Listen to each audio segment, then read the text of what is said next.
Hello and welcome, history fans, to History Play-by-Play. Today we're going to be looking at the start of World War I. In all alone. Dangle, shot. He scores!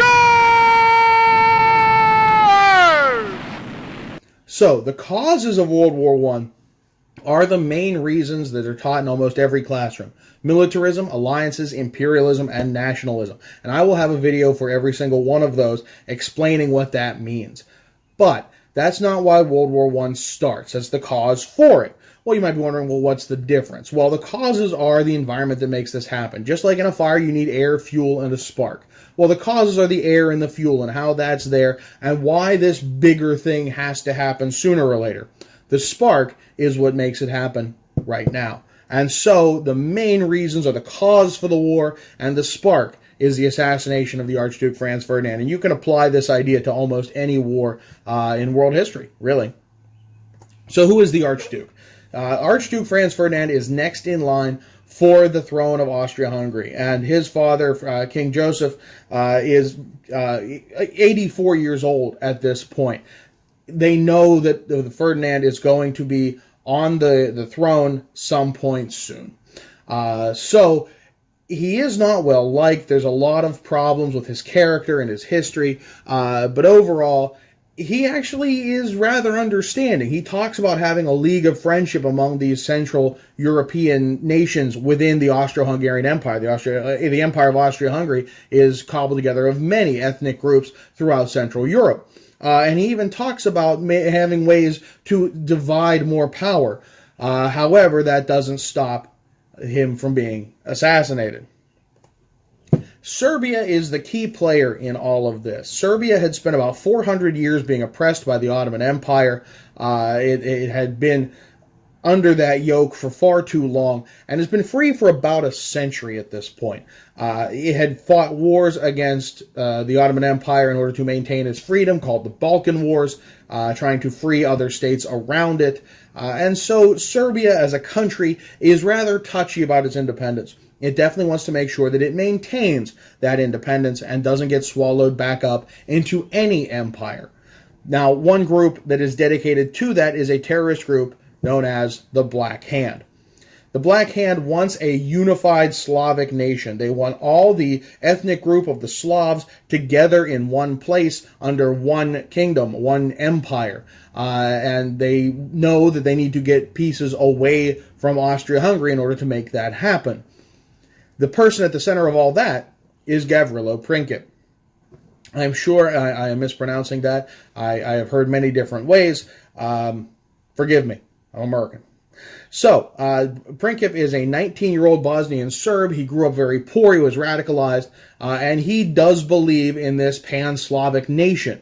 And so a plot is hatched for June 28th, 1914, when Franz Ferdinand is going to be visiting the city of Sarajevo in what is now Bosnia to observe military maneuvers, military parades, and he will be taken around in a brand new motor car.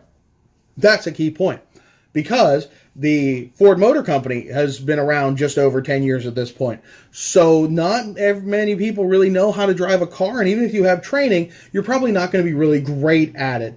Certainly if you haven't had the experience that, say, even we have had. It's a very different world at that point.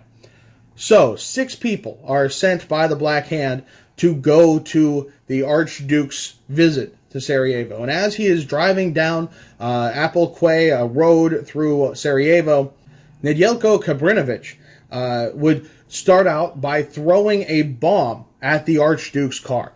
The bomb would bounce off of the Archduke's car and roll to the car behind it in this motorcade, and it exploded, injuring 2 military officers in that motor car behind the Archduke's. The group speeds off, and the military officers are taken to the hospital, and so the trip continues.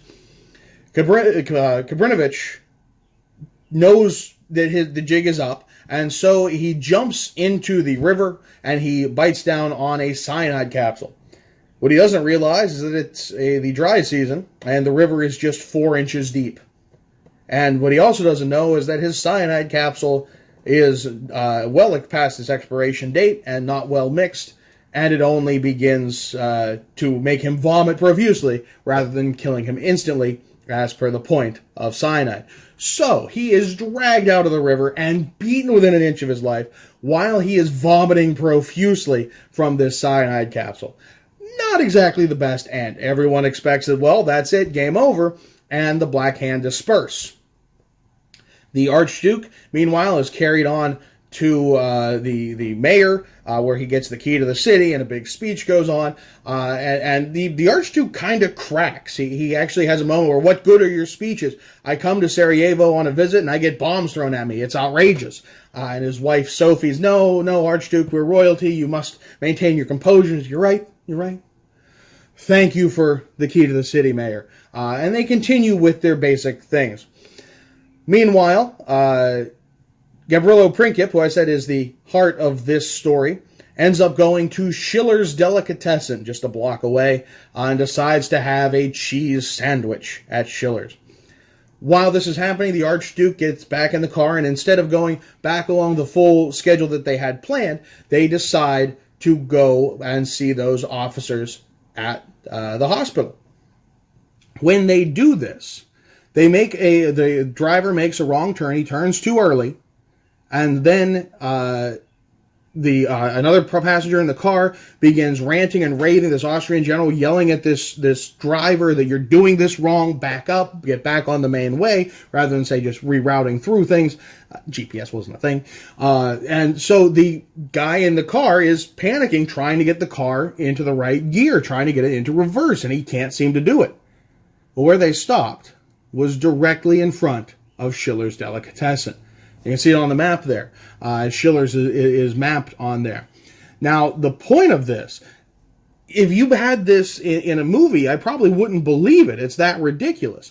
But Princip realizes that his target is right outside. Perhaps he was just finishing that cheese sandwich.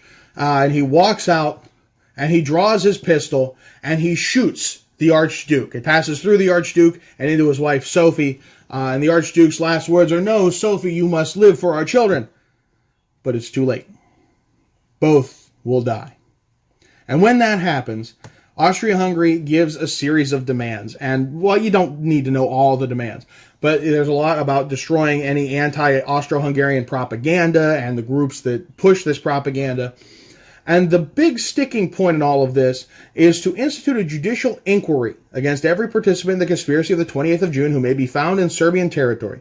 The organs of the imperial and royal government designated for this purpose will take part in the proceedings held for this purpose.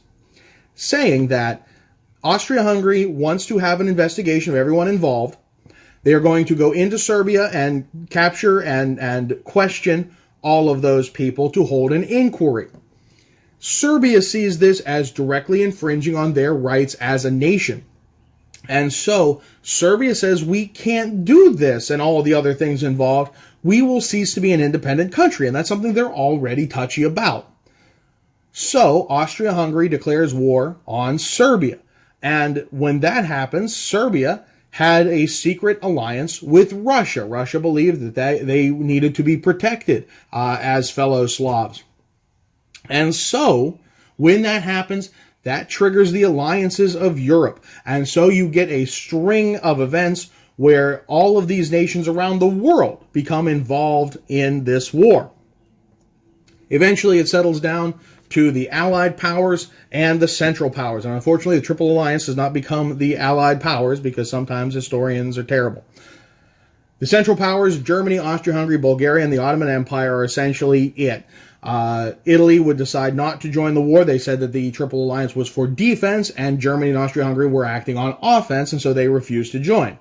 The Allies, on the other hand, would be Britain, France, and Russia, based on the Triple Entente. Italy would join that later. Serbia, of course, is with that. The United States would eventually come in on that side. And you do have a world war with battles fought all around the globe. So, for that's going to wrap up how World War I starts. We'll talk about the causes with it and what warfare was like in upcoming episodes. That's all I got. That's the end of the episode. This is History Play-by-Play. I'm a high school teacher in Virginia, and this is my interpretation of events, condensed to fit in a short video and maybe highly oversimplified. I admit it. But if you like what I'm doing, please like and subscribe. If you use this in class or to study, leave a comment. Let me know how that worked out.